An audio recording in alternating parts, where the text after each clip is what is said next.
If you're enjoying these videos, subscribe. Let YouTube know that I'm doing a good job by subscribing to the channel. Plus, you'll get notified when I have new videos coming out. And finally, if you're enjoying what I'm doing, give it a like. Just click on that thumbs up, and that way YouTube knows that you like it, and they'll pass it along to other people that might enjoy my content as well. I really appreciate it. Thank you again. Let's get started.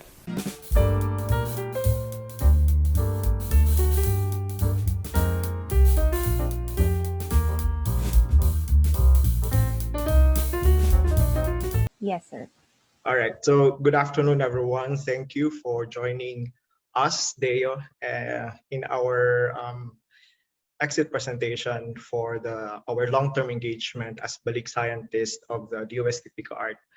I will be sharing today a recapitulation of what I've done so far in my 2 years of engagement as a long-term Balik Scientist with the Marine Science Institute as my host institution. So the title of my talk is Unlocking Foundational Seaweed Biodiversity Information for Seaweed Resources Development.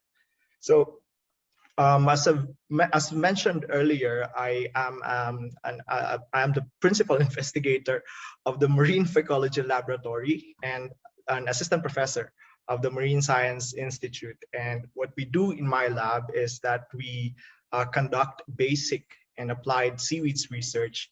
So I am a seaweed biodiversity and systematics, that's my expertise. So that's one of the major activities that we do. But I'm also interested in looking at the phylogenetic relationship and evolution of the different seaweeds in the Philippines and the rest and globally. And I'm also working on seaweed community ecology with hopes of understanding them towards development later. And of course, as one of the influences of my mentor, I am also working on seaweed farming and marine agronomy, and particularly trying to develop different seaweeds for biomass production. Okay, so I'm not sure if everyone is familiar with seaweeds, so let me introduce first what seaweeds are and how they are related to our daily lives. So seaweeds are plant-like organisms. They belong to the algae group. So they are generally large, so you can see them with your naked eye. They live attached to rocks or hard substrate at the bottom of the sea. So that's why we call them seaweeds. They are distinguished primarily since the mid-19th century on the base of the color of their bodies. So we have three major groups of seaweeds. So we have red seaweeds, we have green seaweeds, and we have brown seaweeds. So seaweeds are ecologically important. They are habitat to many marine organisms. They support the life history of many economically important fishes, for example, your sigonids. They are also primary producers, so they are at the base of the food chain. They are food to many marine organisms, and they also produce oxygen. They, as they are also capable of fixing carbon dioxide, they are also considered as carbon sinks.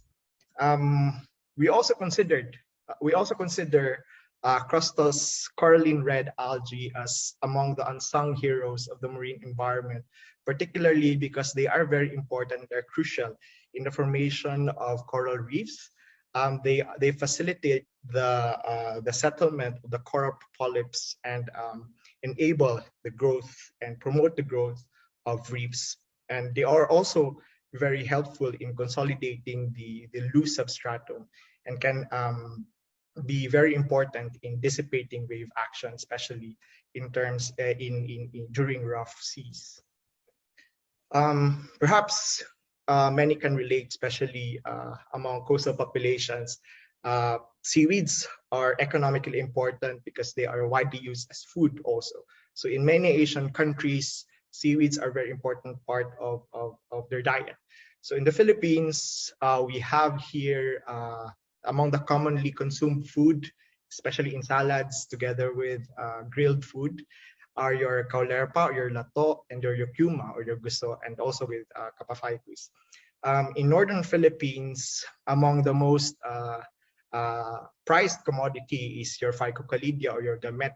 which is a very prized seaweed resource in northern Philippines, particularly in Ilocos, Cagayan, and in the Batanes area. Among the important uses of seaweeds is that they actually are producers of high-value natural products, such as the phycocolloids carrageenan. So carrageenan is a very, very important natural product, as it is widely used in the food industry. It can be seen in your ice cream, it can be also seen in your beer, and the toothpaste that you're using is actually made of the carrageenan. So in the Philippines, seaweed farming for carrageenan is one of the major livelihood activity among coastal populations since the mid-1960s. In 2018, the value of seaweed production in the Philippines is 11 billion pesos. This accounts to 13% of the total value of aquaculture production in the country. Now, other important uses of seaweeds is that they are used as fertilizer, feed and fodder for livestock. They are also sources of sustainable, they can also be sources of sustainable biofuel feedstock, and also sources of bioactive compounds that can be used for medicinal, pharmaceutical, and nutraceutical applications. So, however, our capacity to maximize the different environmental and economic goods and services of our seaweed resources are dependent on the diversity of the sea resources that we actually have. So this underpins the importance of knowing what, where, and when our seaweeds are found. So I have here a figure showing the different phases of what I see on or how I perceive the seaweed resources research for development process. So I divided them into three phases, from generating foundational basic knowledge from basic research to the applied research. So for phase one, we have to generate foundational knowledge. In the phase two, develop culture technology, and then phase three, refine this technology towards pilot scaling for farming technology. So so these culture technologies are very important, especially as we for our resources development, because the maximizing of our use of the different seaweed resources is dependent on our capacity to produce biomass. However, in order for us to identify the different uses and the different uses and the different resources that we actually have, we need to first generate foundational knowledge, particularly on the biology, field ecology, and physiology. And this is where actually I came in. So this is the generation of foundational knowledge on seaweed resources is actually one of the strengths of MSI. But as mentioned earlier by Dr. Iborra, our experts on basic seaweeds research at MSI has already retired, and there are very few of us that actually works on seaweed basic research. So that is why thankfully MSI gave me the opportunity to actually contribute to this development research for development process. So but first, let me let me walk you through first on how I became a DOST Balik scientist. So as mentioned earlier, I graduated with a BS Marine Biology degree from Mindanao State University last March 2008. So if some of you may not be familiar where General Santos City is, so it's in southern Mindanao near the tip of mainland Mindanao. So after which I worked as one of the research assistant at the Environmental Conservation and Protection Center in Alabel, Sarangani Province, where we primarily work on coastal resources management. So this is actually what also inspired me to first enroll in the Coastal Resource Management program of the University of the Philippines Open University. However, in mid 2010, there is an opportunity that opened up to at the lab of then Professor Emeritus Dr. Gavino Trono Jr., and who will later become one of our national scientists. And he was the one actually who influenced me to work on seaweeds. So the first work that I did with Dr. Trono was on the brown seaweed sargassum, and it was then that I fell in love with seaweeds, and I realized that I wanted to work on seaweeds research. And throughout my engagement with Dr. Trono, we've also developed some culture technologies, for example, for the red seaweed Halimenia, and we also continued to develop and train people for farming of euchymatoids, primarily because it is actually one of our main livelihood activities in many coastal populations.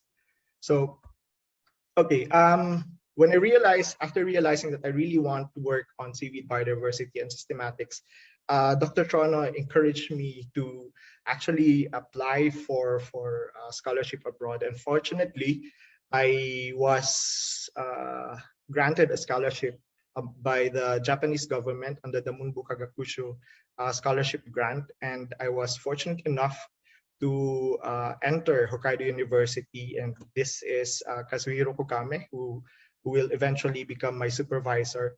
And well, this is my lab, the members of my lab, of our lab at Hokkaido University before I left. And these are my friends who made my life really, really bearable during the PhD studies. So my research theme during my PhD is seaweed biodiversity and systematics. And therein, I described 3 new genera of the brown family Scytosiphonaceae, and I would want to highlight the genus Tronuella. So we discovered the genus Tronuella from Okinawa in Japan, and we obviously we named it after my mentor, Dr. Trono. So he's one of our Filipino marine scientists and one of our national scientists. He was also he also served a very important role in developing Kappa ficus and Eucheuma farming. So he's actually considered as the father of Kappa ficus farming of the Philippines. So that is why, aside from his influence, I also honored him with that new genus name. So other genera that I described were Pseudonoospora and Dactylosiphon. So these are Pseudonoospora can be found in the Philippines, but Dactylosiphon is a cold water genus. So I also described 3 new genus. So one under the genus, 3 species during my PhD. So that's Tronuella roquiana, so under the genus Tronuella, and then 2 new species of Hydroplathrus, Hydroplathrus minutus and Hydroplathrus rapanui.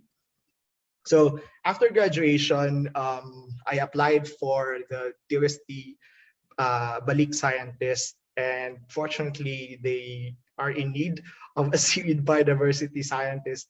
And I was hired by the UP Marine Science Institute, and then I also applied for the DOST Balik Scientist program. And yeah, now since I established the Marine Phycology Laboratory, the lab has been continually growing, and we're still welcoming researchers and graduate students in the lab. So as a Balik scientist, I also work. One of the deliverables that I do is I have to teach graduate and undergraduate courses in marine sciences, and so one of the most enjoyable courses that I teach is MS1, Oceans and Us. So this is an appreciation course for our students here in UP Diliman, and I also teach, of course, one of the courses in marine algae at MSI. So I've mentioned earlier that I primarily work on biodiversity and systematics. So I will give a rundown here of the accomplishments and the studies and the research that we've been doing in our lab. So the Philippines is has over 1,000 seaweed taxa based on published records, and about 350 species have known economic value. And when you compare our seaweed resources with neighboring countries, we see that we have the most diverse seaweed flora in the tropical Western Pacific.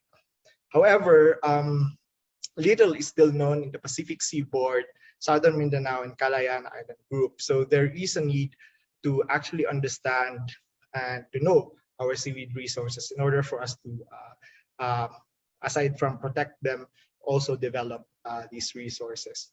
So towards that goal, I've established linkages, at least with different local and international institutions in order for us to actually contribute towards the understanding of our seaweed resources. So just want to highlight the different institutions here in the Philippines, primarily in the West Philippine Sea, and in Cebu Sea, and also in Celebes Sea. So in terms of international linkages, I continue to communicate with other phycologists and establish linkages in order for us to not only understand the diversity of seaweed resources of the Philippines, but also at least within the Western Pacific region or the whole of the Pacific. So thus these collaborations prove to be fruitful, at least based on the papers that we have produced. For example, this work is in collaboration with Mike Wynn of the University of Michigan. So we established a new genus, Mimica, which we segregated from the farm red seaweed Eucheuma. So Mimica was formerly a member of the genus Eucheuma, and during the early years of developing seaweed farming, the members of the genus Mimica were actually among those that were tested for farming. So, but I think they aren't that good in growing. So I think that was abandoned. So only Eucheuma denticulatum and several species of Capophycus were farmed. So what's interesting and what's beautiful about Mimica is that they are actually very, in particular, Mimica arnoldi, the type species, is very, very, it can mimic hard and soft coral, such as Acropora. So it can, even for the trained eye, you can actually miss this seaweed because it passes off as hard coral or soft coral. But actually, when you touch it, it's actually cartilaginous, and it's not it has very, very different texture as compared to corals and soft coral, hard corals and soft corals. So the other one is that we together also, again, with Mike Wynn of the University of Michigan, we also renamed the economically important red seaweed Calidia. So this is very crucial, primarily because this genus represents the tropical species of, or tropical representatives of the economically important seaweeds nori. So previously, all of these were classified under the genus Porphyra, and then it was transferred to the genus Pyropia. And then because of genetic differences as well as as well as morpho-anatomical differences. These were again segregated, but the naming was proved incorrect, so we had to rename it. So now we have the genus Phycocalidia to refer to all of the tropical species of nori. So so now we have Phycocalidia as gamet. I also have a long-standing collaboration with John West of the University of Melbourne, and what we among our works include those of the brown seaweed Rosenvingia. And what we found is that we found two new additions to the flora of the Philippines. So Rosenvingia natrangensis and Rosenvingia australis. So Rosenvingia australis was prior to this report was only limited to the South Pacific. So we extended the distribution of Rosenvingia australis to the northern Pacific. We're also working on providing DNA-based taxonomic studies on Sargasso of northwestern Philippines. So this work is funded by the UP ECWRG. Sargasso are economically and ecologically important seaweeds, and we have the most diverse seaweed resources in Sargassum resources in Western Pacific. But based on our studies rather, it appears that the Sargassum resources, especially of northwestern Philippines, appear to be less diverse than previously thought, and we only recovered 3 different species with the very diverse morphotypes that we initially identified. One of our ongoing studies also is on the brown seaweed Lobophora. So this work is funded by the OVPAA through the UP Balik PhD program. And what's interesting about this work is that we were able to uncover, based on genetic data, 3 new records of seaweed, of Lobophora seaweed in the Philippines, one of which is a putative new species, and we are trying to work on the morphoanatomy of this seaweed so that we can describe them as new to science. I've mentioned earlier that little is known in the Pacific seaboard, at the southern Mindanao, and the Calayan Island group. And at MSI, we are very fortunate that we are receiving support, especially funding with respect to understanding our marine resources. So in 2019, we were given an opportunity to conduct a research expedition in the West Philippine Sea through the Protect West Philippine Sea program, and which is funded by DNR with support, DNR BNB with support from DAB-FAR, and of course MSI and UP. So during this expedition, we were able to actually uncover at least 33 new seaweed records to the flora of the Calayan Island group. And although we also noted that we had difficulty of collecting and identifying the red corallines as well as the small and epiphytic seaweeds in the area. So during the cruise that we had earlier, I think 2 months ago, at the Calayan Island, within the Calayan Island group, me and my research assistant actually tried to increase our efforts towards a collection of the coralline seaweeds, because we found that they are actually an important component of the reefs of the Calayan Island group. So we hope that, and with the collaboration of researchers, both local and abroad, we will be able to uncover the diversity of the coralline seaweeds of the Calayan Island group. So aside from biodiversity studies, we also conduct in my laboratory ecological studies, particularly targeting economically important seaweeds. So one of our, this is my first love, as I've mentioned earlier, so sargassum. So I keep coming back with working on sargassum. So this work is funded by Nagao Natural Environment Foundation Research Grant, which is based in Tokyo, Japan. And we're trying to look into the growth and reproductive timing of sargassum because we thought that probably the changes at the environmental conditions in Bolinao might have influence on the, might have an influence on the patterns of the growth and reproductive timing of this seaweed in the area.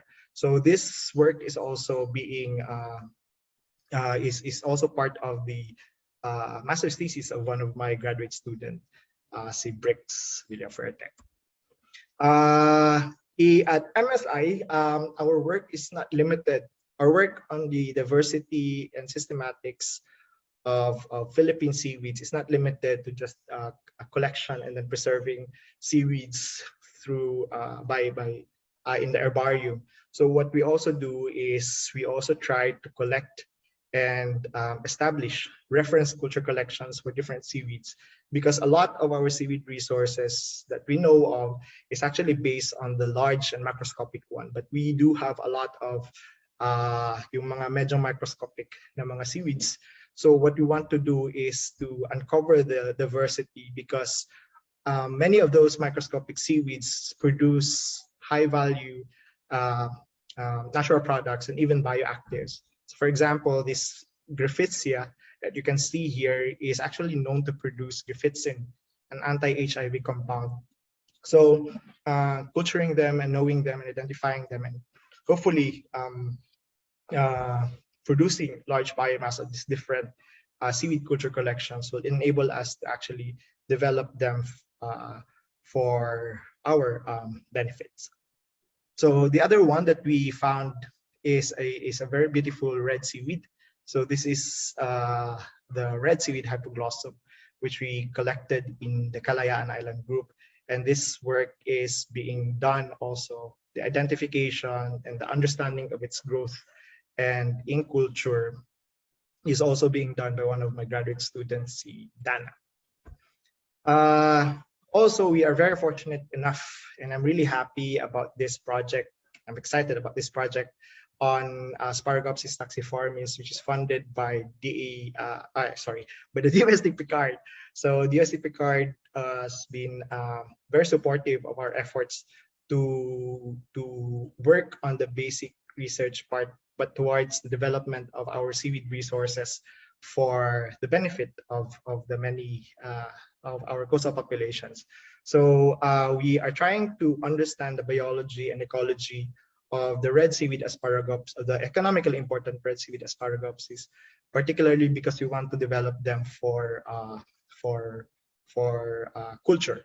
So we are targeting Asparagopsis because it is because recent studies suggest that at least 20% addition of Asparagopsis to feeds can result in a decrease in methane release from cows while promoting weight gain. So kasi di ba cows now are one of the are considered as one of the major producers of greenhouse gases. So in order for us to eliminate or to minimize the amount of the methane that they belch, we want to use Asparagopsis to actually do their wonders. Okay, so we're doing what we're doing at MSI because we recognize that building knowledge and understanding of marine biodiversity is necessary to conserve and develop resources for all our benefits. And with that, we actually encourage the increase of support in building local expertise, infrastructure, and funding on marine biodiversity research and systematics research. And I'm really thankful with MSI and with many of our funding agencies, recent national funding agencies, because they actually recognize the need, and funding support is also increasing. And we also encourage here to collaborate. So my lab is open to collaboration. So you can see, medyo onti pa lang yung natatap ko dito sa na mga institutions in the country. But my lab is definitely open for collaboration. So please feel free to contact me via email, and we're also have a lab. If you can check our the details on what we do, and we're also we're trying to be active in Facebook and Twitter also. So that's our account. So okay, so to summarize, so I'll just give a brief rundown of the summary of activities and accomplishments that I've had during the past 2 years as a Balik scientist. So in terms of research publications, we've my lab together with my staff and other collaborators were able to publish 7 papers dealing with biodiversity and systematics of both Philippine seaweeds, as well as those found in the Indo-Pacific. We also received 6 grants, so 2 of which are from Picard, and those 2 projects were actually in partnership with fellow Balik scientists, Dr. J.V. Sacco of the Batangas State University. And they've also received the grant from the Nagao Environmental Foundation, also received 3 different grants from both UP Diliman and UP systems through the UP Balik PhD grant, the Enhanced Creative Work and Research grant, and the PhD Incentive Award. So we've also presented papers, both as oral presentation and posters, together with my staff and student. So this one is at PAMS, and I've also presented at PPSI. I've also been engaged and invited to several talks to talk about seaweeds, particularly seaweed biodiversity of the Philippines. And the ecological aspect. Okay, so ecological. Because yeah, we've also given 2 plenary talks. One is during the 8th National Symposium and Scientific Meeting of the Philippine Phycological Society, and the other one is during the 37th Symposium and Annual Meeting of the Association of Systematic Biologists of the Philippines. So with respect to teaching, I teach both, as I've mentioned, both graduate courses and undergraduate courses. So for graduate courses, I handled 7 graduate courses and 2 undergraduate courses. And I've also served as a guest lecturer for the phycology course of the UP Visayas. So with respect to mentoring, I have 5 program and thesis advisees, and the other one is as of now just a program advisee. So, and I also have now I'm mentoring 9 research staff. With respect to extension, I am currently the collections manager of the Gregorio T. Velasquez Phycological Herbarium. So this is the largest phycological herbarium in the tropical Western Pacific.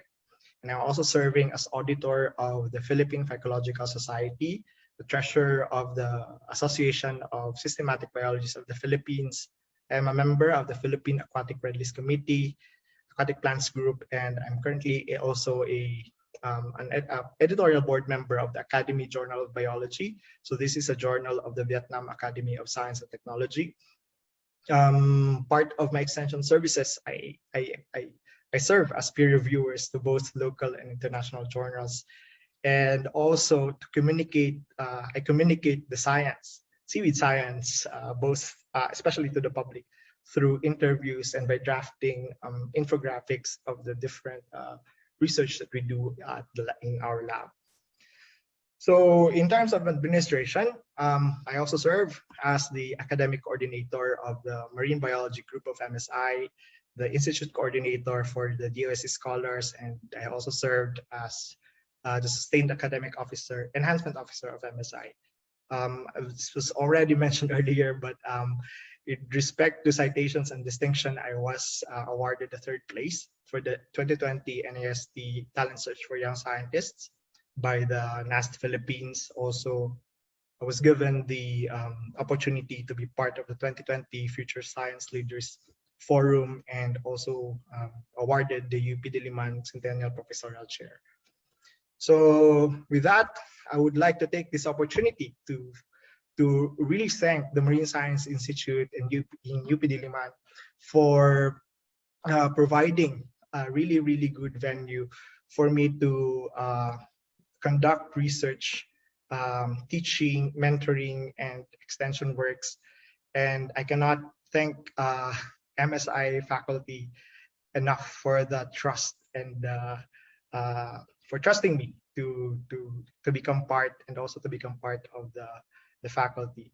I also wish to acknowledge the influence of the original UP-MSI Marine Plants Group professors, Dr. Gavino Trono Jr., Dr. Edna Tiganson Fortes, Dr. Marco Nemesio Montaño, and Dr. Rodora Villasanza for the inspiration to actually pursue seaweed science. And they still are very, very influential in the works that I do. And also, of course, for the DOST Picard and for the award, Balik Scientist Program Award. I also thank the Marine Phycology Lab members of the Marine Phycology Laboratory, particularly the researchers and graduate students, for making my life really, really mas easier. Kasi I was able to accomplish what I was able to accomplish primarily because of the support that they've given me in the past 2 years. And I look forward to more productive years of working with the members of my lab. I also wish to thank the funding support of UP, OVPAA, and UP Diliman OVCRD, the Nagao Environmental Foundation, the NRBNB, and the support of the ABFAR and Philippine Coast Guard to the different cruises that we conduct, especially. So I also wish to thank my family for the support throughout these my decision to really pursue science, and also my friends for the Humans of Gensan, Titas of Sapporo, Maginhawa Mafia, Kapitbahay, Bisdax, and Major Revisions for the support for keeping me sane in most of the times that I'm really stressed. So with that, I conclude my presentation. I thank you for this opportunity. And Maraming salamat po. we can also check on the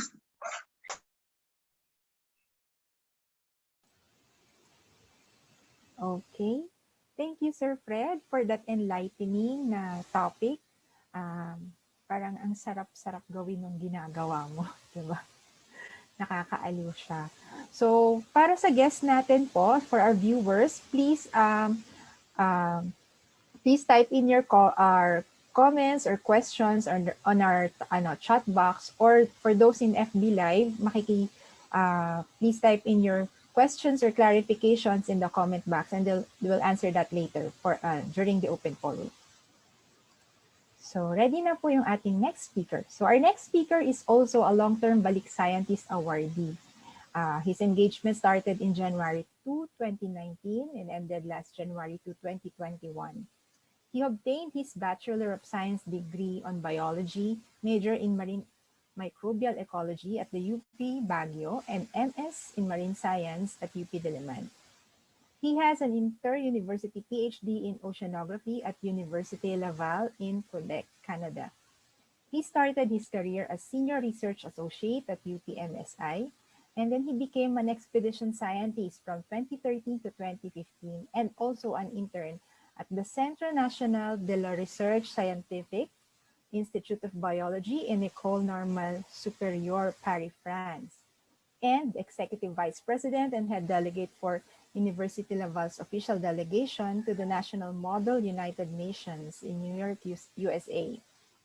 He was also a postdoctoral fellow at the Alfred Wegener Institute in Germany. He led numerous projects from different funding sources and is also a recipient of 4 international publication awards and 3 travel awards and a number of international fellowships. But I think one of his most notable accomplishments is being the first and only Filipino and one of the first 2 human beings to make the first manned descent into Emden Deep, the third deepest point on Earth located in the Philippine Trench. Currently, he is an associate professor and deputy director for research at UPMSI and founding principal investigator of the Microbial Oceanography Laboratory of UPMSI, and his expertise is on microbial oceanography. To present his paper on cracking the black box, challenges and opportunities in marine microbial studies in the Philippines, ladies and gentlemen, let us all welcome Dr. Deo Florence L. Onda. Thank you, Gretchen, and good afternoon. Thank you for that very generous introduction. I'm happy to be here with my fellow Balik Scientist long-term awardee, si Fred, who's also a very good friend of mine. And we are happy to actually present what we've done so far, contributing to the development of science and technology in the Philippines in our own respective fields. And again, I'd like to just emphasize the gratitude towards the Department of Science and Technology, PICARD, Balik Scientist Program, for the support and the understanding while we are under the engagement or under the contract with the UST. And hopefully what I will be presenting this afternoon would not only fulfill my requirements under the program, but would also entice and also make sort of spark interest among the Filipino researchers and scientists yung interest nila for marine microbial research. So the presentation will mainly focus on the challenges and opportunities in microbial studies in the Philippines. A lot of you might be asking, what are microorganisms or what are microbes? You know, they're unicellular, they're single-celled species. They're some of the most simplest forms of life on Earth. They're also the most abundant and highly diverse group, but because of those, they're also very difficult to study. Most of the things that people say when they hear about microorganisms, yung expression nila are, it's gross, it's ew, it's yucky, it's everywhere, it's associated with plague, it's pandemic, you know. But I think the microorganisms, because of this, it also makes the microorganisms one of the less studied or least studied, understudied, and underappreciated group of organisms living on Earth. If a phytoplankton, which is also microorganism, would have actually an Instagram account, and it is a millennial person living in our times today, and it has an Instagram account, I think this will be the post of that phytoplankton. You know, when you produce half the Earth's oxygen, but trees get all the credit. Because in reality, the microorganisms, including the phytoplankton, are actually key players in biogeochemical cycles. They provide 40 to 50% of global oxygen, and even 60% in some accounts of the global oxygen supply that we are breathing. So thank the phytoplankton for every other breath you take. They are also serving as the base of the food web, especially in the aquatic environment, sustaining our fisheries. And they play key roles in climate regulation because they absorb and transport carbon. These are just some of the functions, very important functions of microorganisms out there. And because of this, they earned the nickname Masters of All Ecosystems. Now, we all know that why is it that we need to study microorganisms, especially in the oceans? Lagi tayong sinasabihan, drink Yakult or drink probiotics because it will make you healthy. Indeed, a healthy microbiome or those microorganisms that you find in the gut would also result in a very healthy person. And in the same way, a healthy ocean microbiome or those microbiome making up the ocean, if they're healthy, we will also have a healthy Earth. But studying the microorganisms has been very challenging. We call it the black box. Black box because we know that when a substrate goes into a system, a product is produced. And yet we do not know the underlying processes or mechanisms. We do not know who are doing the processing. We do not know what genes are actually being expressed. We do not know how the entire process is actually occurring. So it remains a black box. And that is one of the challenges of being a microbial ecologist, trying to understand the substrate and the product and the processes in between. Understanding this would also allow us to understand nature and the environment, and therefore will allow us to actually translate this information into policies and management strategies to protect, conserve, and sustainably use our marine resources.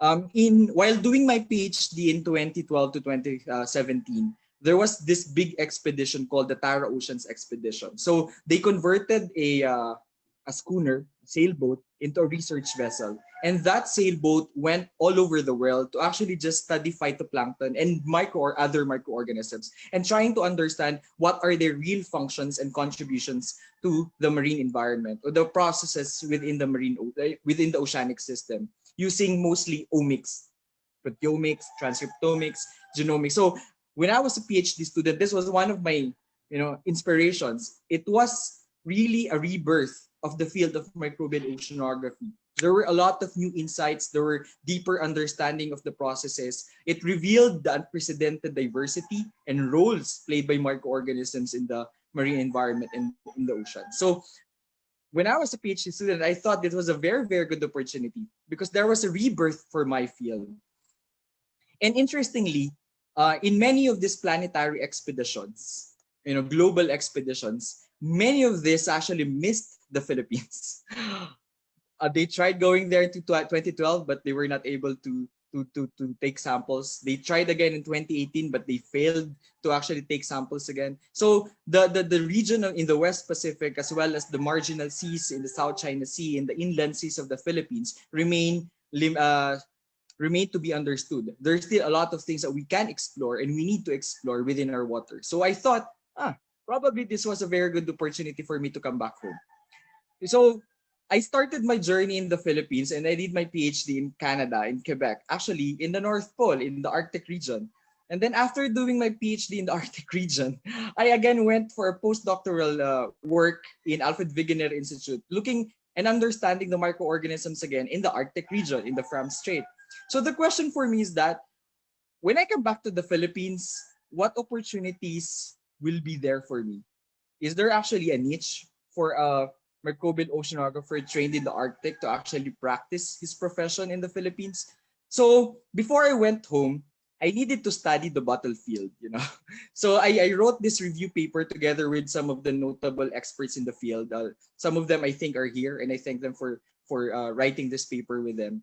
I wanted to understand what are the things that have been done and what are the things that we could still do and where can I fit in? Where can I contribute? So in this review paper, we looked at all the microbial studies published in the Philippines by Filipino researchers and foreign researchers alike and try to understand what are still needed to be done. This is important because the Philippines is located in the part of the world where it makes the Philippines actually very vulnerable under the context of climate change. David et al. Reported that the different parts of the Philippines will also be affected differently by climate-related changes. So if we want to understand the effects of these changes to the resources of the Philippines, we need to understand each and every component of the marine environment, including those at the base of the food web, which are actually the microorganisms. So what do we know so far? There are only so this paper was published in 2020. There are only 103 publications from 1995 to 2017. And most of the research and studies that have been done on microorganisms in the Philippines focused on aquaculture, which is very understandable, on biotechnology, drug discovery, and industrial applications. And there are still a lot of things that we do not know about how they're responding to climate change. So although there were a lot of knowledge gaps, there were a lot of limitations, I saw this as an opportunity. It was more of like a eureka moment for me. It's like, okay, probably there's really a space for a microbial oceanographer in the Philippines. But I also need to be prepared on the possible challenges before coming home. I already knew by this point that there were not much experts on my field. That the possibility of collaborating with more researchers would be very challenging.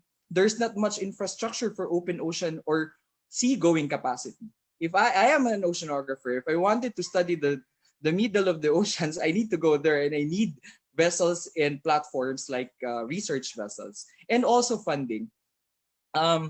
accounts from my friends who have gone home before me also told me that it might actually be challenging to ask for funding for very basic research. So those were the challenges. How can I make these limitations work for me?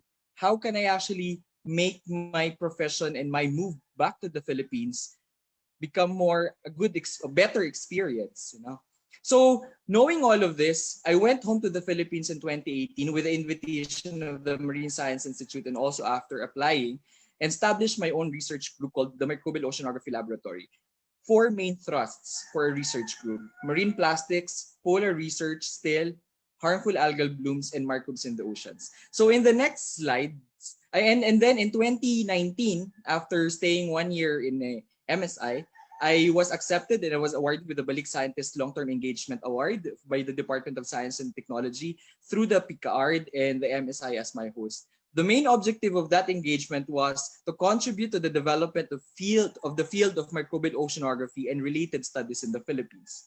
Basically everything marine microbes. And how I'm going to do that, how I was supposed to do that, by research, by teaching, by mentoring, training, extension, and collaborations. So the next slides are some of the things that I've done under the engagement with the Balik Scientist program, and also some of the things which I think many of you who are listening right now will be of interest to, because it will show you that understanding the microorganisms is not just a basic research. Basic research can be translated into applied research, but everything starts with the basic studies.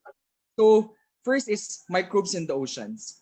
One interesting thing when I moved to the Philippines is that there's not much work that has been done on the microorganisms or the microbial ecology of the West Philippine Sea and the South China Sea. So through different expeditions, we were able to get samples and also contribute to the understanding of the ecosystems. One interesting thing that I'd like you to appreciate is that there's this curious case of Ostriococcus. Ostriococcus is widely known, globally known to be an important small photosynthetic organism. When I say small, it's less than 1 micrometer. However, there's not much known about Ostriococcus in the West Philippine Sea and the South China Sea. And in a work, this was even just a group work under the course that I was teaching in MS246. And under this group work or special project, my students were able to discover that if you actually look at the diversity of Ostriococcus in the West Philippine Sea, there is this distinct cluster which might be corresponding to a novel clade, a clade that has never been reported elsewhere in the world. And they call it the West Philippine Sea clade. This just demonstrates the high diversity of organisms that are yet to be discovered and are yet to be explored in the West Philippine Sea. We're continuing this work by collaborating with the University of Exeter, with Dr. Adam Munir and Dr. Margot Tragin, and with some of my students actually doing their thesis on this topic. The other thing that I was very interested with is the West Philippine Sea itself. Having led expeditions there and also talk about the importance of the West Philippine Sea, our fisheries experts always argue that the West Philippine Sea waters are rich fishing grounds. But the question is, what makes the West Philippine Sea actually very rich as a fisheries ground? So in a recent expedition that we did, and we are now working with the Philippine Space Agency in the IESM in UP Diliman. So this is a satellite image of some of the shoals or features that you will find in the Kalayaan Island group. This is Ayungin Shoal. And within Ayungin Shoal, the signals here correspond to the chlorophyll A. More chlorophyll A means that there are more food. More food would mean there are more fish. More fish would mean there's high productivity and high fisheries potential. But the question is, and then outside this Ayungin Shoal, the waters are actually not green, which means that probably there are less chlorophyll and there are less food. So the question is, what makes these shoals very productive? And this is what we're doing right now. We're trying to combine molecular genetics and the omics approaches with satellite imaging to actually understand the why, the what, and the how of what makes the waters of the West Philippine Sea actually very productive. So I am collaborating with Dr. Gay Perez and Dr. Olive Cabrera, and being supported by the NSC Upgrade CIA project and the DNR BMB. So aside from understanding the microbes in the ocean, one interesting topic that I also found to be less studied in the Philippines is actually marine plastics. So we know, and there have been a lot of studies suggesting that the Philippines is one of the most contributor to plastics pollution. In the old data of Yambek says that we are the third, but a recent data that was reanalyzed and published in 2021 suggests that we are actually the fifth, and with the USA and the Indonesia and India being the top three most ocean polluters. But the thing is that in the Philippines, we do not have the hard data to either reject or validate this classification. So some of the work that we are doing right now is to understand how many plastics would you actually find out there. How many plastics are ending up in the marine environment? And this is important because we need baseline data to understand the extent and the gravity of plastics pollution. Baseline data are also important because it will allow us to assess if the initiatives in the the management programs that we are implementing are actually efficient or appropriate. So in a simple study that we did in Manila Bay, we found out my students counted each and every plastic floating in this body of water, and they found out that the inner part of Manila Bay, you will find around 40,000 floating plastic pieces per square kilometer. And remember that Manila Bay is not a separate body of water with the other bigger systems. The Manila Bay is connected to the South China Sea, and everything that would go out of Manila Bay will also go to the South China Sea. And different expeditions have shown the accumulation of plastic debris in the different environments and isolated islands and features in the middle of the South China Sea, including the Kalayaan Island group, including Pag-asa, Kota, Lawak, and the Taiping Island being occupied by Taiwan. In a recent expedition that we also did in the Philippine Trench in the Endem Deep, we saw plastic accumulation in the deepest part of the Philippines, which is the third deepest part of Earth. It just shows us and demonstrates the extent and the gravity of the problem and how our actions on land will always affect something down there, even if that's down there is actually 10,000 meters below. So it was funny one time when we were exploring the bottom of the Philippine Trench. I thought the plastic that we were seeing on the left is actually a marine organism. And then realizing that it was actually the plastic, it was like a punch in the gut. So it just tells us that plastics pollution in the Philippines is real. And it is a big problem. So why are we interested as microbial oceanographers to actually study plastics? When you release the plastics in the marine environment, the first group of organisms that will actually attach to it are the microorganisms. They will form biofilms. And those biofilms where other organisms can attach to, it becomes a dispersal mechanism for these organisms. They can be transported through the plastics to different and far places. Now, because of the attachment, the density of the material also changes, and through time the change in density might actually stimulate sinking. The sinking and then later more formation of the biofilm could promote breaking up of the plastic, therefore producing more microplastics. And the microplastics that are coated by biofilm, which are made up of microorganisms, can actually be mistaken as food by little animals such as zooplankton. The zooplankton will be eaten by larger fish, and therefore you now have bioaccumulation or biomagnification of plastics in the different trophic levels. Through time, the plastics will actually reach the bottom of the sea in the sediments. And in the sediments, you will find microorganisms capable of possibly decomposing or degrading this material, releasing greenhouse gases and carbon dioxide. Therefore, in all of this, the microorganisms are actually playing important roles. To understand plastic pollution, we also need to understand the responses of microorganisms to these plastics. We've written an entire chapter of a book to actually discuss the importance and how to study the microorganisms. I was invited by Springer to write a chapter of that book and is now available online.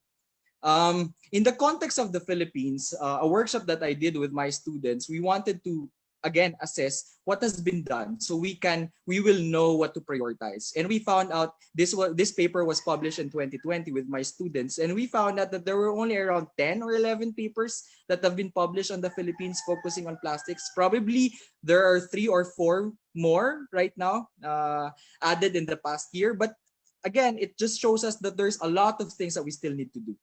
So with that, we were granted by the OVPAA ECWRG to actually look at microbes plastics interaction. So when you look at the plastics that are exposed in the marine environment, these are the things that you will see. Very colorful, very beautiful microorganisms. And this community is what we call now the plastisphere. Imagine defining a new environment or biosphere that is different from its surrounding environment, but only unique to the plastics, and that's what we call the plastisphere. So this is a work by my student Daniel. The thing is that within the biofilm itself, you will also find organisms that you do not want to be floating out there, and this include the dangerous hitchhikers. For example, in these images are actually the harmful algal bloom forming species or red tide species such as Alexandrium, Protoperidinium, and Scripsiella.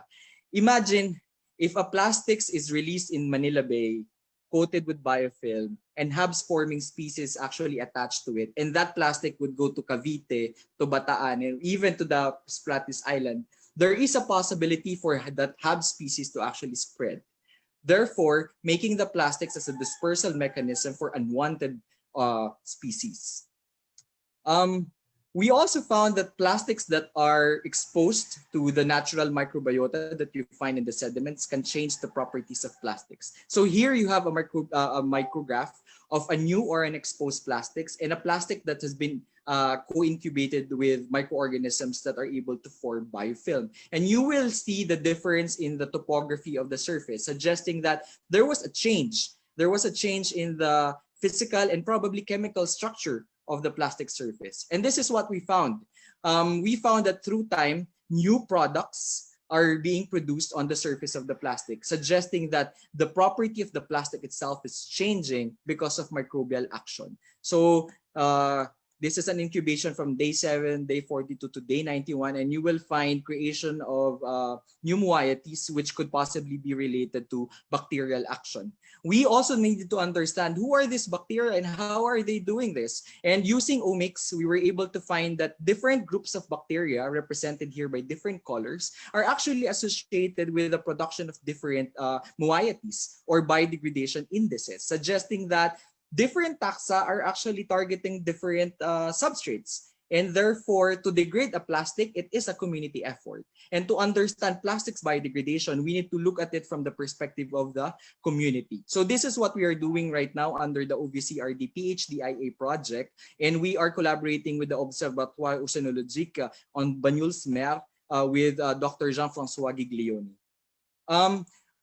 Acknowledging that there's a lot of things that we need to do, we proposed a project to the Department of Science and Technology. And fortunately, we were granted a 2-year program called the PLASMIX, Plastics in the Marine Environment, Trophic Systems, and Aquaculture, which will look at the plastics pollution and its effects in the environment, the trophic system, the aquaculture, and overall in food security and health. So this is an ongoing project from 2021 to 2022.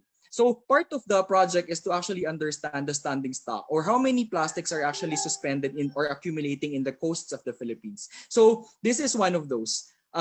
This is a recent data that we took from Manila Bay and Palawan. I'm actually joining you from Palawan right now because we're still doing this island-wide survey. And the circles here correspond to the number of plastic pieces per square meter. So Manila Bay has the biggest circle, suggesting that it has the most number of plastics accumulating on its coast. Surprisingly, me coming from Palawan myself, the coasts in the east, even to the very isolated islands in the Balabac, are actually there were actually a lot of plastic stranded on its beaches. And if you're gonna zoom in, and then understand what are these types of plastics, number 1 and number 2 are still the thin plastic wrappers, product labels, and packaging, food, commercial, industry.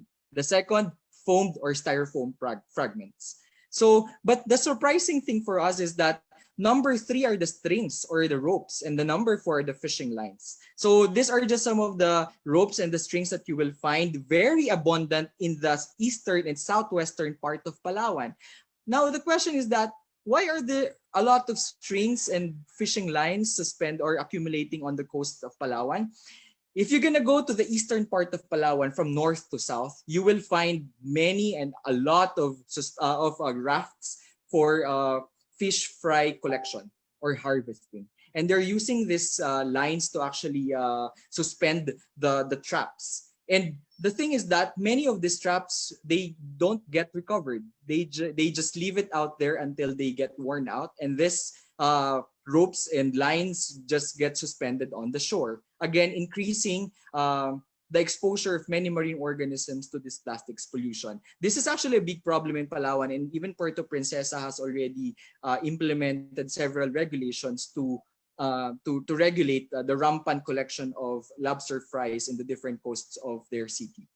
Another project that we are implementing right now is the MicroSIAP in collaboration with the different universities in Southeast Asia and the University of Portsmouth in UK. There is a recognition that the plastics problem is regional, and therefore efforts to understand it should be regional. And this is the contribution of the Philippines to that regional understanding. It is a 3-year project, a multi-million dollar project from 2020 to 2023. Another project that has just been approved is the plastic count. Apparently, plastics problem in the Philippines remains an abstract to most Filipinos because it is it's not tangible for them. So the idea is to make the problem actually tangible by visualizing the problem, by actually making the plastics problem visible. So how are we going to do this? We will be combining technology to actually fight pollution using drone or image-based technology taken by drones. The idea is to extract information from these drone images and then translate them into visuals and hopefully elicit behavioral change and then translate them into policy and then hopefully a reduction in the use of plastics in the Philippines. This is and then we will also come up with a portal where this plastics, all of this data that I presented you will actually be visualized or and integrated. So this is an international collaboration between the UKRI, the JST, and the DOST. The other problem that we encountered in the Philippines is that there is no microplastics quantification facility. So this is what we are doing right now. We're establishing the microplastics quantification and biodegradation bioassay facility in Bolinao Marine Laboratory. So the idea is to make it the processing site, but also a training hub for anybody who actually want to undergo training to do plastics research. The lab will be capable of doing the entire pipeline from separation to extraction, imaging, identification, and then we will also have facilities for biodegradation. We are targeting this facility to become operational by the third quarter of 2021. So there's a lot of opportunities for microbes plastics interaction research in the Philippines, and I am glad to be working. I'm happy to be working with these brilliant students of mine who are trying to answer the different aspects of this problem. Now, the last thing that I'd like to share to you are my continuing efforts to contribute to the understanding of HABs or harmful algal blooms in the Philippines. It's still a problem, and there's still many aspects of its ecology are still to be understood. And we know that eutrophication associated with mariculture can actually lead to the stimulation of blooms of harmful algal species. And this is what my students found. Again, this is a special project under my MS246 class where they look at how effects of eutrophication can stimulate blooms of harmful algae. Now, knowing this, we proposed a project to DOST through the Cradle Challenge framework in 2020. And I'd like to thank the Picard for hosting and approving this project. It's called the Site Characterization and Implementation of Innovative Sustainable Oyster Systems, or CITOSOS, in collaboration with DAB-FAR ASIN Incorporated, which is a private company, and the People's Organization Tambuyog Development Center. And our idea is to develop a sustainable oyster mariculture in Tayabas Bay in Quezon. So this is an ongoing project, trying to understand the ecology of the place and then adapting or using this to actually come up with the sustainable farming practices in Macalelon in Quezon. We also try to understand how different organisms interact. So this is a publication of one of my students who's now a graduate of MSI, looking at how HABs can actually be attached to seaweeds and their possible interactions. And another one is looking at how bacteria can actually lyse or kill HAB species and possibly explore its biotechnological applications. We're now also looking at the role of parasites. Most of the studies in the Philippines have focused on biophysical interactions in terms of bloom dynamics of HABs. But there's not much work on bio-bio interactions, and that's what we're doing with this projects. So this is funded by the OVPAA through the Balik PhD program, and we are working with the Station Biologique de Ruskov in France to understand its ecology.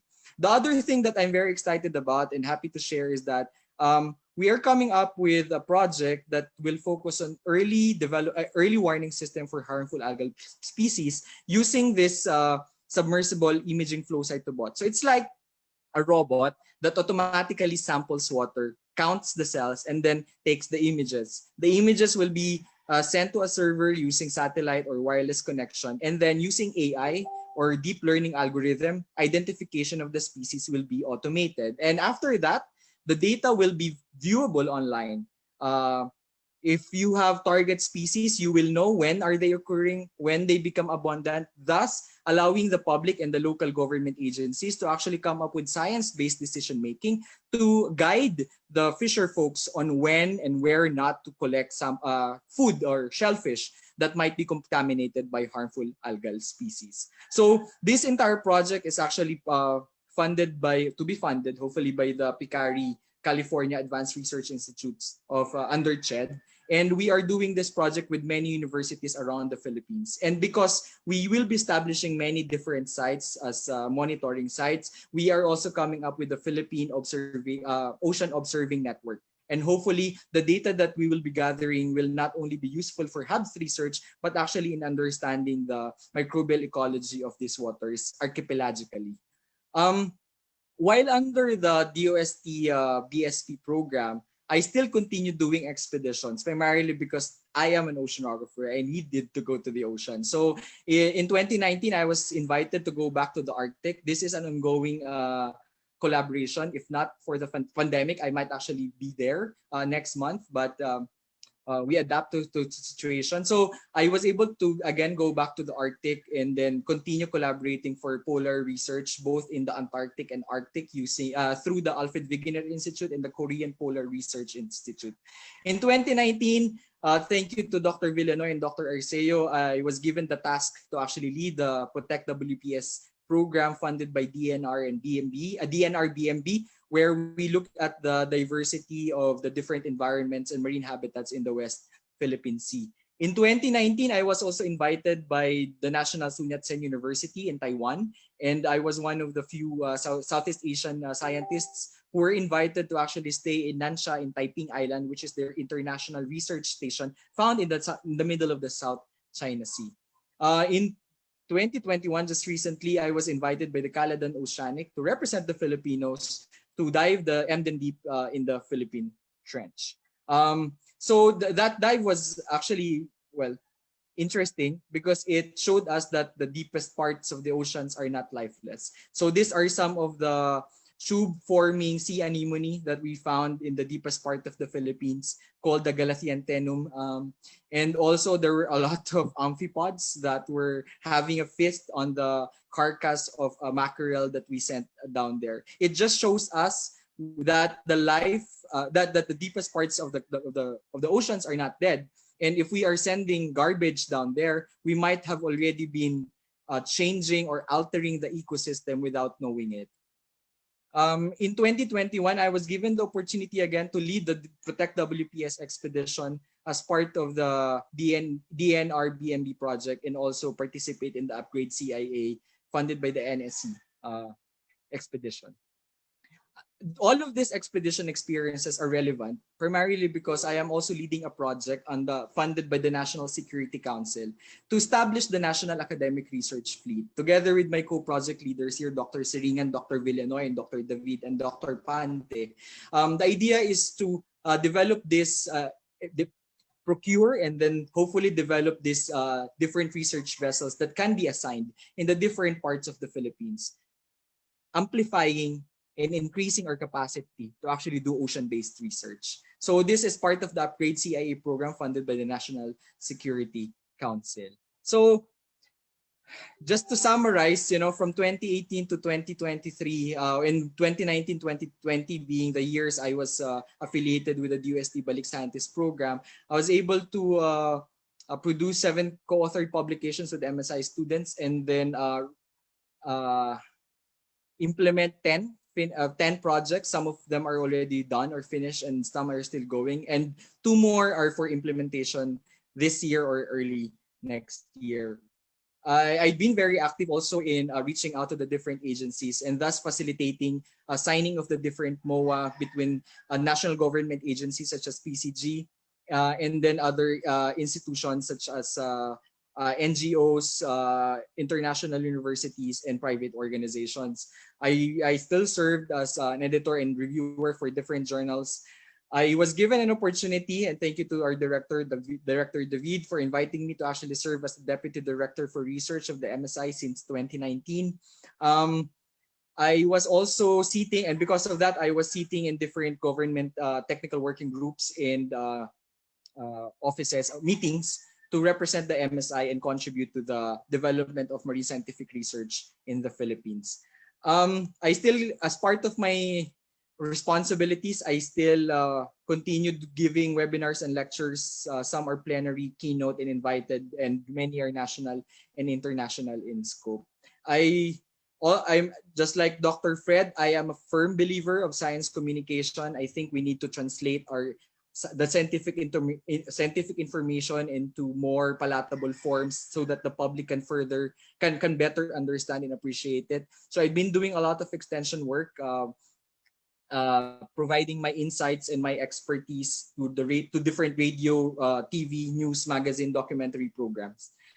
And lastly, I had the privilege to be awarded with these citations. And in 2019, I was promoted into associate professor, mainly thanks to my colleagues in the UPMSI, and also they endorsed my tenureship this 2021. So I think this is going to be a longer term engagement now with the Marine Science Institute. But all of this will not be possible without the best people that I've worked with. My past students who are now graduates of the lab, my RAs students the OG group who has been helping and supporting me throughout. I now have many advisees and staff for different projects. So from a one-man lab in 2018, we are currently at 27 with 3 graduates. So hopefully with all of these things that I've discussed, I was able to show to you that it is possible to crack the black box, and hopefully in the Philippines it's not just all question marks, but more and more in these coming years will be coming up with more answers. And I would like to acknowledge the different organizations, funding agencies, people, you know who you are, and institutions that have supported me throughout the year. Special thanks to Mitch and Eri of the Balik Scientist Program Department of Science and Technology, and shout out to the Friday Club, who are our #1 bashers but also supporters. So with that, I'd like to thank you. Thank you very much. Okay, thank you very much, Sir Deo. Grabe, very overwhelming. Ang daming accomplishments.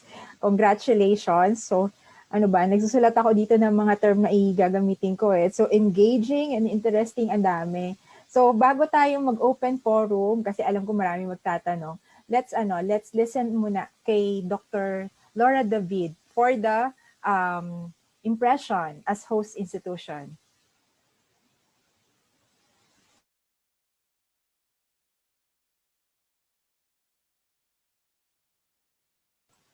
Ma'am, wala pong audio.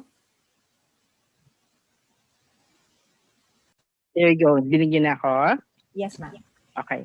Una-una po nagpapasalamat sa DOST, Balik Scientist Program, dahil malaki ang pakinabang talaga ng programang ito, no? Hindi lang sa UP at Marine Science Institute, kundi sa buong bansa.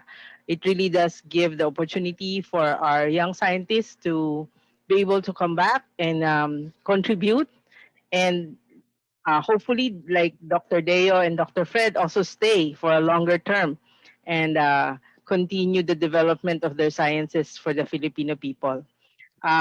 Kaya taos-puso po kami nagpapasalamat sa programang ito. I would also like to thank the 2 scientists themselves and the other Balik scientists who have given their time and who took on the challenge to come back home and contribute.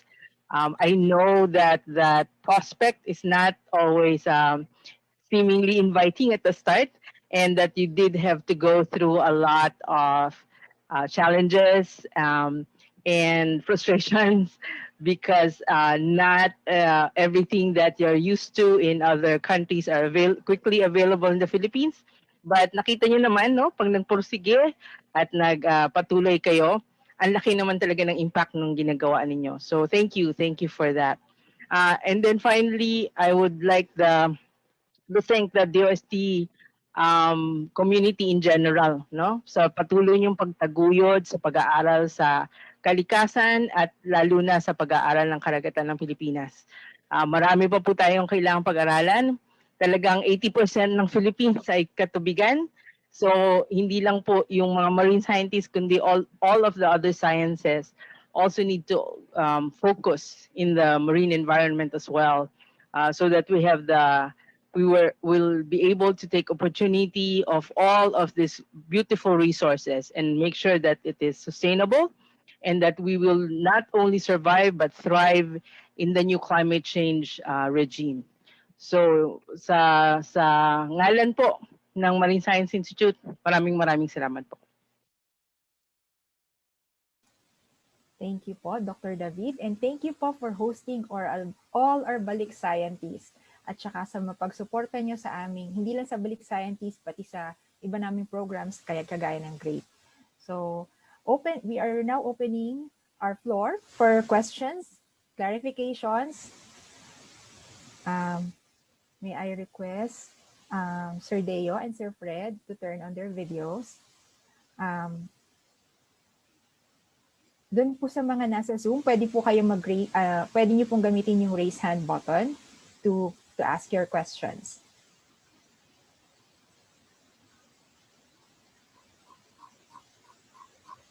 Wala pang magtatanong. Sige, ako muna magtatanong. Ay, teka. I-ask po muna natin representatives from MRRD. Baka po may question sila. Miss Adele or Miss Irene? So far, wala naman kaming question. Maganda yung presentation na ginawa nila. Siguro later, tingnan natin. Pakinggan muna natin yun. Let us give yung chance na makapagtanong yung iba before tayo. Thank you. Okay. Sige po. So meron po palang nagre-request kanina for the presentation ni Sir Deo at saka ni Sir Fred. So we will be posting the presentation at saka yung recording dun po sa Picard LMS kung saan po sila nag-register at nag-enroll para dito sa webinar na ito. So Sir Fred, sir, with your undertakings ng research sa seaweed, sir, ano yung magandang direction na puntahan ng seaweed research po? Well, sobrang loaded ng question. So, there are a lot of things na kailangan gawin, especially sa seaweed research. But of course, since yun nga, ako ay seaweed biodiversity and systematic scientist, I would really want na yung masuyod natin yung Pilipinas and really ma-uncover natin kung ano yung mga different seaweed resources natin sa Pilipinas para yun nga makapaghanap tayo ng different species or resources na pwede nating i-develop towards for our economic benefits. Ang dami nating seaweeds actually, and then medyo na maraming potential.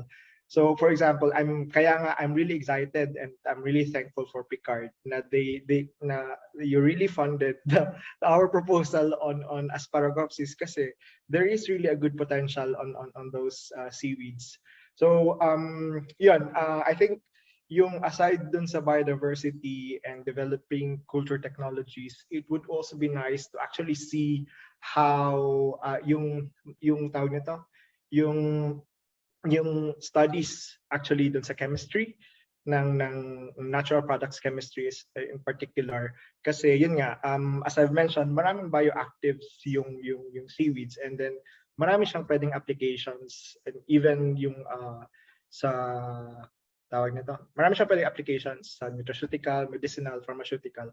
And that's also one of the things na medyo we're also lagging behind. So I would really want na sana that kind of research ba na mas may advance natin kasi when you compare actually yung sa research on natural products chemistry, wala talaga masyado sa marine.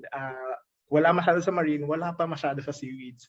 So I would really want na yun, seaweed research can also go to that kind of direction. Although yun, I also appreciate the efforts din naman na ginagawa ng mga fellow natin na balik scientists dito, even sa MSI. I think Dr. Irene Rodriguez and even si Dr. Michael Roleda is also working on that aspect. So I'm really excited of the opportunities that are opening up. Kasi nga because of the opportunities that is being given to us, especially by the Balik Scientist Program and by PICAART and other funding agencies. So yun. Okay, thank you. Meron pong question dito sa chat box from Kiodi Plaza Jr. Thank you for the wonderful presentations. What are your advices for students who are struggling in biology? I think this is for both of you. Oh, sige, I'll answer first. We've been there. I think we're still there. The struggle never ends. Nagbabago lang yung level of struggle. Pero ako, I would say na take it more as a lesson, a challenge. You know, as scientists, yun yung gusto natin eh. We're being given a problem and then we'll try to find a way to get out of it or to find a solution. So let not those problems hinder you from pursuing something you want. I think sa Sir Fred, ako, you know, madaming challenges. Andyan yung financial situation, andyan yung family-related na decisions, ganyan. But all of this, pag gusto mo kasing ginagawa mo, lagi ko sinasabi, I think this is a personal opinion of mine. Mahirap maging scientist, pero mahirap maging scientist sa Piling ko mas mahirap maging scientist sa Pilipinas. Pero yun nga eh, let not those problems hinder you. Rather ask the question, okay, how can I contribute to make those problems go away? So yun, and I think listen to your advisors. And the reason why you have advisors is because they are there to help you. Hindi kaya ng isang tao to go through that struggle alone. It's always, I'm very happy, being a young early career scientist here. I'm a good friend with Sir Fred, yung office namin magkatabi lang. So it's always good that you have someone to knock to and then ask questions and then rant, alam niyo. Pero it's always nice to ask opinion from other people. Wala namang struggle na hindi na lalampasan. So yun, dami kong nasabi. Yeah, I guess Deo already pretty much covered everything.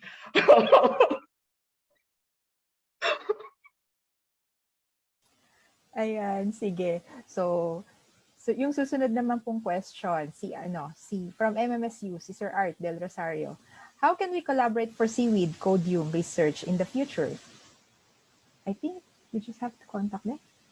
Yeah, that's true. I'm actually one of my struggles then actually is yung mahirap maghanap nung some people who are really interested in seaweeds. Kasi yun nga, parang gaya nung sinabi ni Deo earlier, may mga parte siya dun ng mga icky-yucky na stuff sa dagat. So I would really want, and yeah, I've mentioned this earlier na yun, I'm really open for collaboration, and I'm actually hindi necessary actually na, for example, na kailangang maging project leader or partner talaga tayo. I can actually, and I offer services to several people that I know or yung mga kumukontak sa akin to develop proposals. I can help in developing proposals for funding kahit na yan for free. So that's one of the things that we offer here at MSI. We really want to help advance our science, and with that we want to equip others help others and train others towards developing their research. So yun, my email address is out there. Feel free to contact me. I try to be as responsive as possible. So especially pag people who are interested to work on seaweed. So yun, just feel free to contact me. I can kung ano yung kailangan nyo, I'll try to be there with you. Yeah, with that said, siguro Sir Art, you can message na si Sir Fred dito sa sa chat box. And then Sir Deo, this is from Paulo Dacal. Good day, Sir Deo. Sir, you have said that you have been working with government offices and you have also conducted research in Manila Bay. Tanong ko lang po, ano yung stand mo with dolomite as artificial sand in Manila Bay? May negative effect ho ba siya sa marine biodiversity in the area? I'm not sure if this is the right forum to actually, give deeper discussion on this. Pero what's my stand? I go by with my institute's stand. We believe that there are better ways on how to manage problems in Manila Bay. And I think we need more science-based approaches in solving these problems. And I personally think that the dolomite is not the answer to those.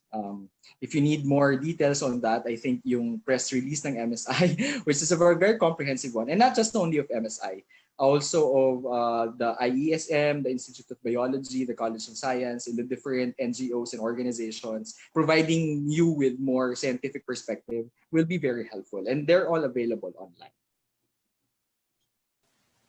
Okay, thank you. Very well said. May message from Sir JV. Hello, Fred and Deo. I do not have questions, but I would like to congratulate you both and keep inspiring a lot of people. Kudos. And Hi, Sir JV. Thank you. Si Sir JV ayaw magtanong. Okay, meron pong question from FB. Would capacity enhancement of HEIs through research collaborations be part of your to-do list or dreams in the not-so-distant future?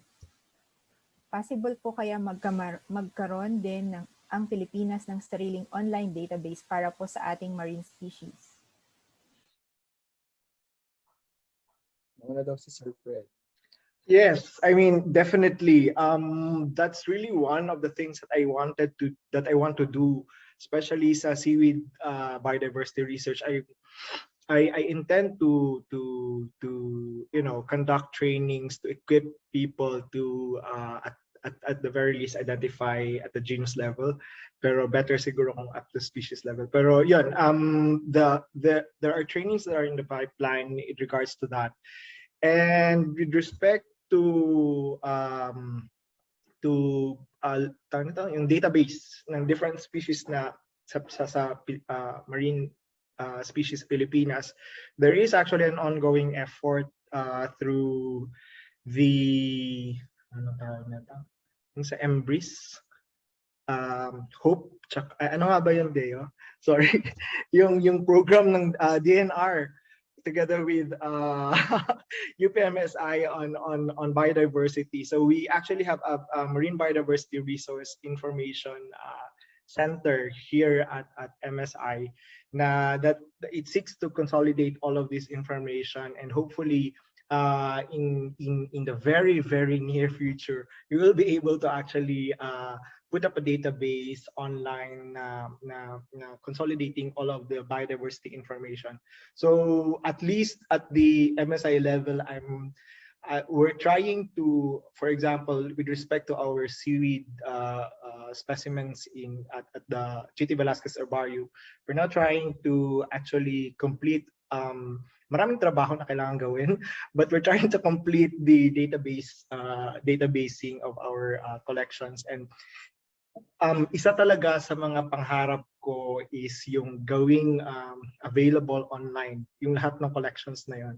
And hopefully yan, hindi lang yung sa MSI na collections, but to the rest of the other phycological herbarium, at least in the country. So yan, kung merong mga curators dito and even collection manager ng different herbaria na may seaweed collections, or even other marine biodiversity resources, MSI is really would be really interested to work with you on this.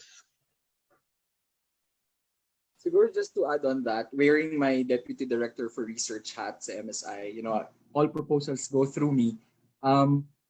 Practice din talaga that in all projects there will always be a local collaborator, and I think that's a very good initiative. No? So it's not the expertise doesn't stay in the institute; it gets decentralized. There's always a beneficiary on the other end, and I think that's a good practice. The second is that most of the projects in the MSI also take in the upgrade, the capacity building framework. For example, we have one big project right now under the funded by the National Security Council, which is the Hingaku, which is upgrading the capacity of HEIs and NGAs in the Philippines to do marine scientific research, being led by Director David and Dr. Pante. They're collaborating with many HEIs, stakeholders. For example, now in the West Philippine Sea, trying to transfer know-hows, technical skills, and also go even as far as writing proposals, writing reports, and then publications. The other thing that I'd like also to mention is that I think DUST itself is providing a lot of platform where many of the collaborations can happen. I've been invited a lot in different fora and webinars, and to tell you, I met a lot of collaborators in those events, and I think DUST has a lot of those, and I think we just need to reach out to them or go to their Facebook page. Hindi po ako taga DUST, pero go to their Facebook page and you'll find a lot of materials. And I think if you are really interested in collaborating, don't be shy. Message the scientist, send them an email, and then ask them for possible collaborations. If the scientist is not in the position to collaborate with you, I'm sure they would be willing to refer you to someone else.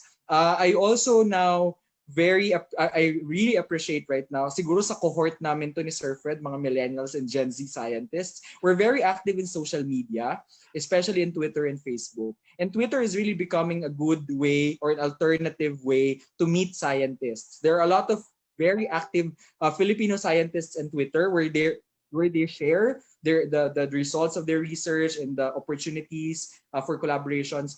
You can follow them. You'll see a lot of possible opportunities for collaboration. Okay.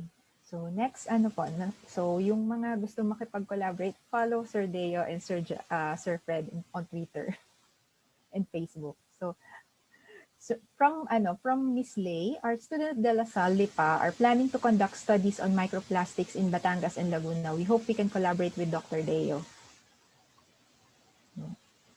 Yeah, again, PM is the key. Yeah. So, yeah, I've been receiving a lot of and the thing is that I also would like to share, through the efforts and initiative of our colleagues from the different parts of the Philippines, we're forming this network called Plarinet, Plastics Research Network Philippines. The idea is to consolidate all efforts and information related to plastics research in the country. So hindi man ako, within the network, there might be someone who will be interested to work with you, or they can provide you with opportunities. And we are also inviting other agencies, hindi lang siya for marine scientists or for natural scientists. The Plarinet Plastics Research Network Philippines is open for all researchers across disciplines in the economics, management, law, policies, etc., etc. So as long as you're interested with plastic and you are not plastic, it's all good. Okay. Question po from the BSP FB page from Gonzalo Sarafica. How can we engage private sector to undertake livelihood program to increase economic activity? I like both oyster production and red seaweed production. When can we scale up? For Sir Fred.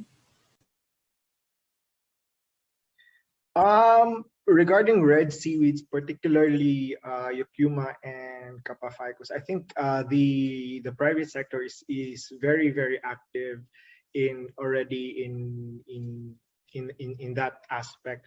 Siguro yung isa lang na gusto kong i-highlight, we are actually trying to scale up then kasi if you remember, I've mentioned earlier that during my stint with as a research assistant of Dr. Torno, we've developed a culture technology for Halimenia, for the red seaweed Halimenia. And we are actually right now in the process of pilot scaling, and we've already engaged the private sector.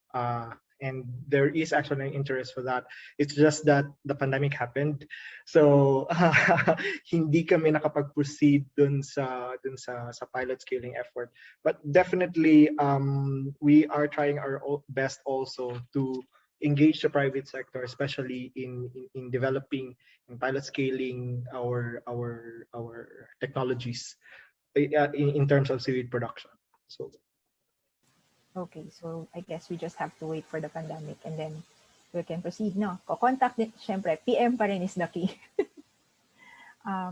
So another message po. Thank you to both presenters. Both topics are really interesting.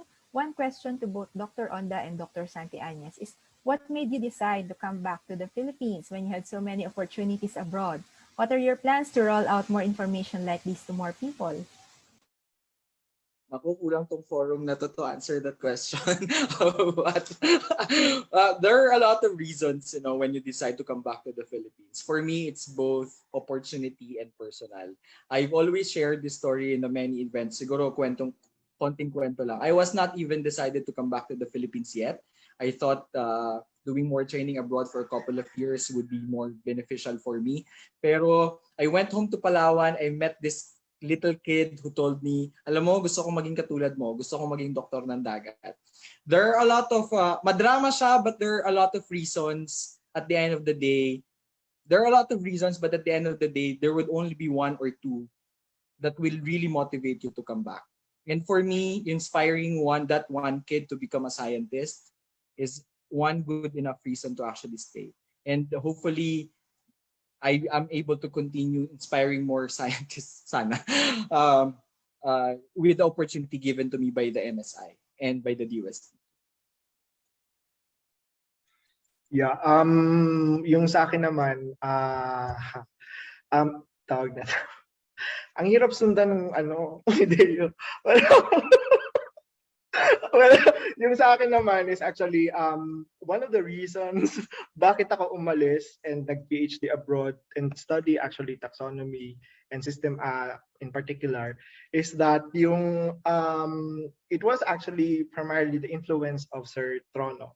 Okay? So siya talaga yung nagsabi sa akin na, Fred, nakita mo naman na Dr. Fortes is already retiring soon and wala na tayong seaweed scientist na nag-specialize ng biodiversity and systematics, and we really need that kind of expertise, hindi lang sa MSI kundi sa Pilipinas, kasi nga marami tayong hindi pa alam in terms of our seaweeds, the biodiversity, and yun nga, recognizing its importance sa development. Kasi for example, our seaweed industry, yung Capaficus and Eucuma, it all started with the basic understanding of the biodiversity, their biology, their ecology. At kung mawawala kasi yung ganong klaseng expertise, it will be a loss to the country. So yung primary encouragement talaga for me to pursue this kind of research, this kind of specialization, and to actually go back and return here at in the Philippines, not necessarily at MSI. It's just that I'm very fortunate na yun nga, the doors opened at MSI. Pero the inspiration actually came from Dr. Trono. So yun, siya talaga yung kung meron akong pwedeng sisihin, sa mga hindi, si Sir Trono talaga yung inspiration and to study abroad and to return here at in the Philippines. So, yeah. Sabi nga namin lagi ni Sir Fred, hashtag para sa bayan. Hashtag balik puso, balik Pilipinas. Yes. Oh, yun po ang BSP hashtag. Yes, balik scientist. Yes. So, another question. Medyo marami po itong question na to. So, mukhang mag-extend tayo. Pero okay lang po ba sa inyo? Yan. From John Marinoe. With the current state of brain drain in the Philippines, difficulties in funding, and other bottlenecks in scientific research, how can we encourage your students how can we encourage young students or scientists to pursue emerging fields such as yours? siguro yung una ko Sir Fred, 3 years in UP, we've learned a lot. One thing din na pwede kong sabihin is that the situation when I arrived in the Philippines was way better than when I left 7, 8 years ago. And that is mainly thanks to the people who served, before us. Andyan yung mga administrators from before who actually made the environment better. And I think we owe it to them, and we owe it to the next generation of scientists to also make the environment better for them. So ganun naman eh. I mean, there's no perfect environment, but we can make the environment better.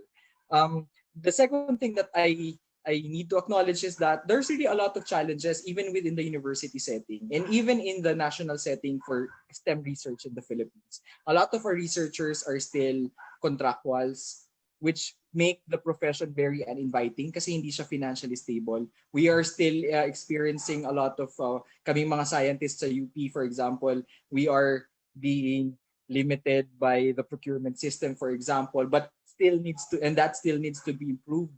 Andyan din yung problem na, yes, bago yung field mo, kanino ka makikipag-collaborate. But again, the challenge is not just for you to give what, the challenge is not just for you how you will benefit, but it's also how can you contribute to make the environment better. Whether we like it or not, each of us actually has a part to give. And yun yung sana lagi natin ding tandaan. Talagang discouraging na mahirap siya explain, pero talagang dumadating ka sa point na you will even ask yourself, and I think it's a normal thing to happen. Na I was even asking myself, ba't ako bumalik? Pero yun nga at the end of the day, magdadrama ka, the following day wala, trabaho ka uli. And it's a new day to make the environment better. Siguro the last thing that I also would like to emphasize is that there's really a need for scientists to be more engaged, one, in policy making and decision making. Let's not just allow other people to decide for us. We should be actually part of the decision making process. Actively, ibig sabihin, if we think that there's something wrong with the system, we voice it out. We actually tell the administrators that this needs to be improved. In the same way that hopefully, but ganun din yung process na yung mga nasa taas, they communicate with those people below. Natatanungin yung mga taong nasa baba, what can we improve? Paano natin ito ma-improve? Ano yung mga best practices? So, yeah, we can do better. We can do better.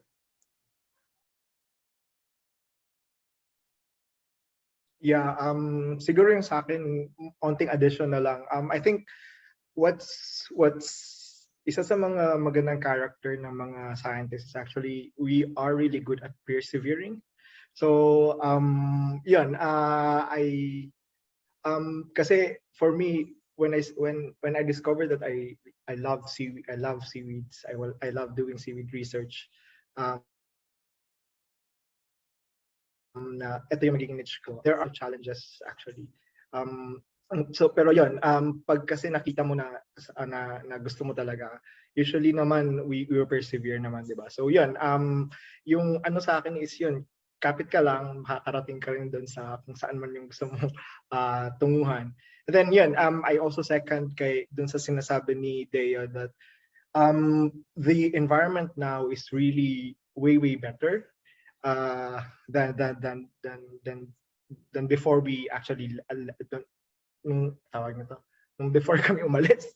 Hirap mag-English. So before kami umalis, mas better na actually ngayon kasi we have a lot of opportunities and even yung DOST, for example, is really supportive of the research activities of hindi lang yung mga senior scientists but also they are encouraging the junior scientists to actually, or early career researchers to actually pursue and persevere and push yung mga research activities according to the priority areas. So yeah, there are a lot of opportunities now. The system is getting better and better. Of course, there's marami tayong pwedeng baguhin, but slowly but surely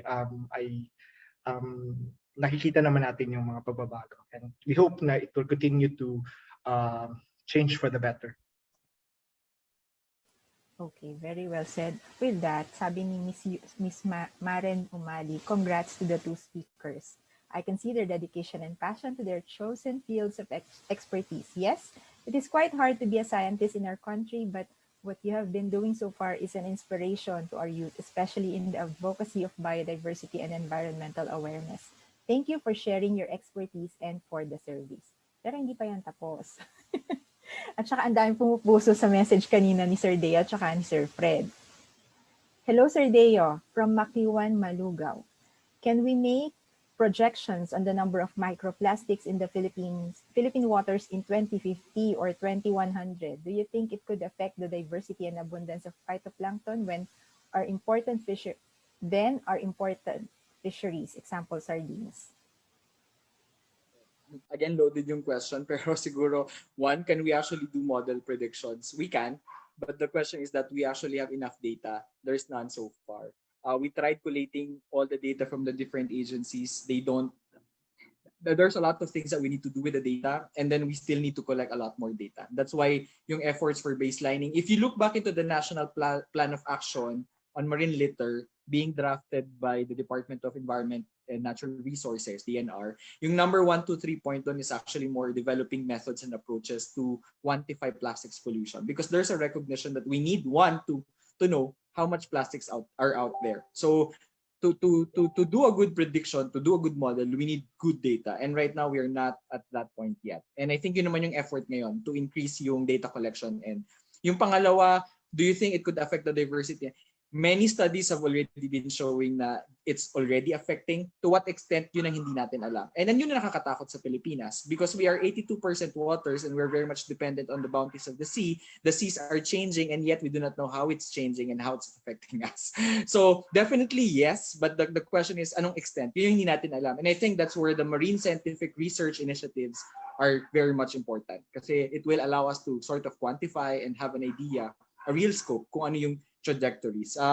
Then our important fisheries, yes. And not only plastics. The waters of the Philippines have been changing because climate-related changes, land-based pollution. All of this, ang question ngayon, if the question is, will this affect? Yes, all of this will affect. Ang next question is, ano dapat yung i-prioritize natin?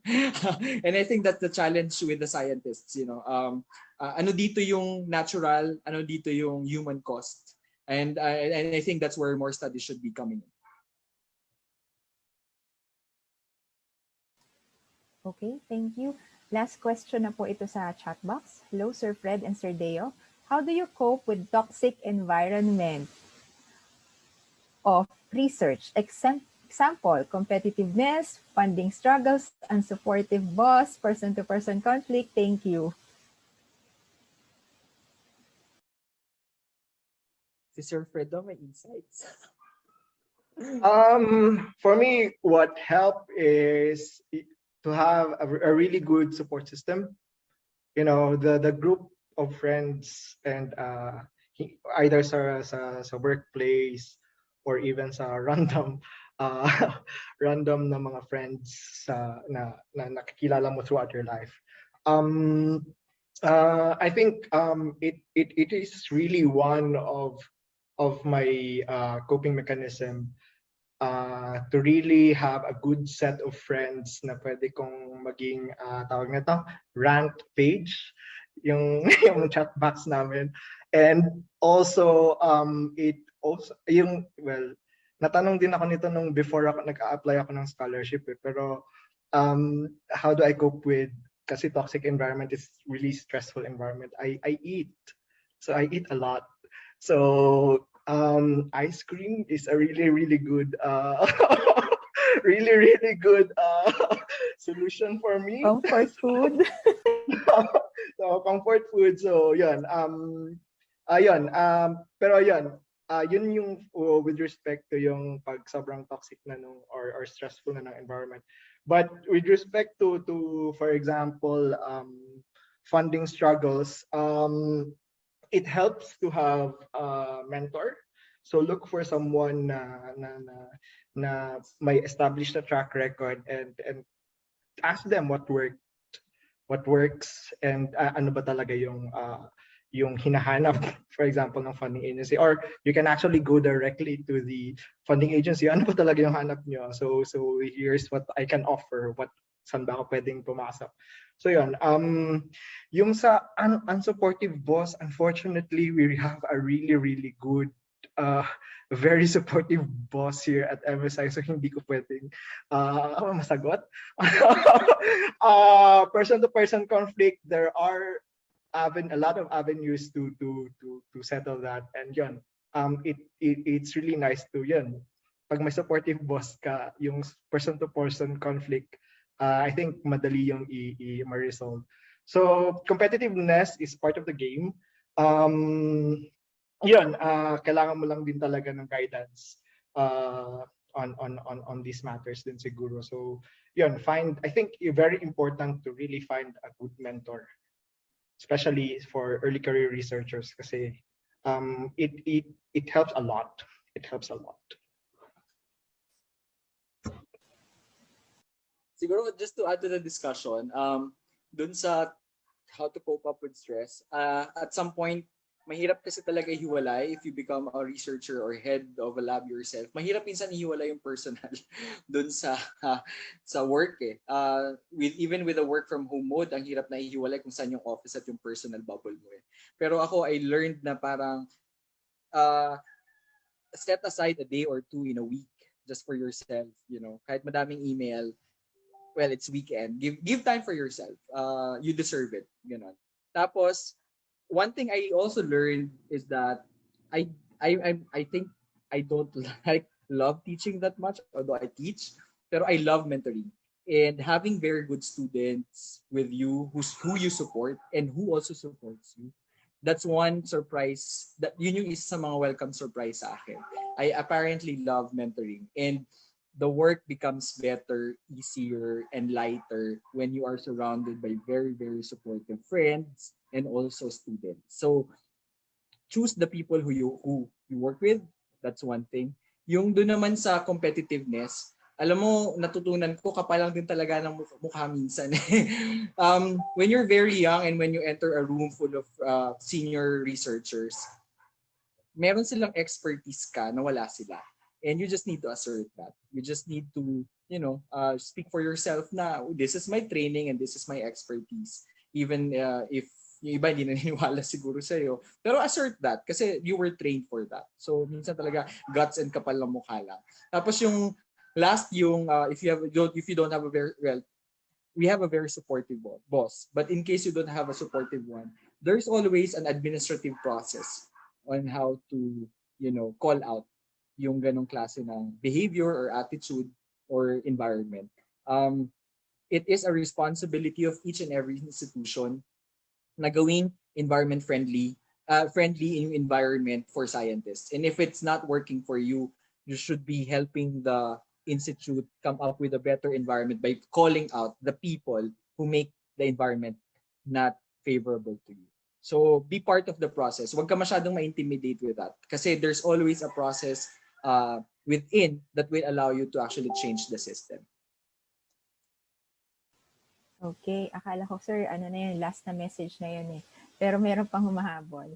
From Samia Damsik, Sir Fred, thank you for sharing your knowledge. Your presentation will help us identify our seaweed collection. And very informative and might have collaborations. Thank you. Sabi nila, I love the kapal and guts, Sir Deo. From Sir Art. So thank you po. And I would like to thank everyone po for giving their questions and comments and clarifications, and kay Sir Deo at saka kay Sir Fred for answering those questions. Yung iba kahit hindi related masyado dun sa topic. Thank you very much. So reminders lang po, we would like to request the participants to answer the client satisfaction form or feedback na ilalagay namin, ipopost namin dito yung link para po makuha nila yung certificates nila. And then yun nga, as requested kanina, we will share the presentations and the video recordings via our LMS or learning management system. So thank you very much ulit. Yes, sir. Siguro on behalf of Fred na din, we'd like to thank everyone who attended. Sabi namin, baka may 30 lang na pupunta dun sa webinar, but we've been counting. There are a lot of people, and thank you for taking interest in what we do. And hopefully, we will be able to meet you when the situation becomes better. Marami pong salamat sa inyong lahat. Yes po. Thank you. And thank you very much din po for providing us a very interesting, very informative na presentation. So it's really engaging. Talagang kahit matagal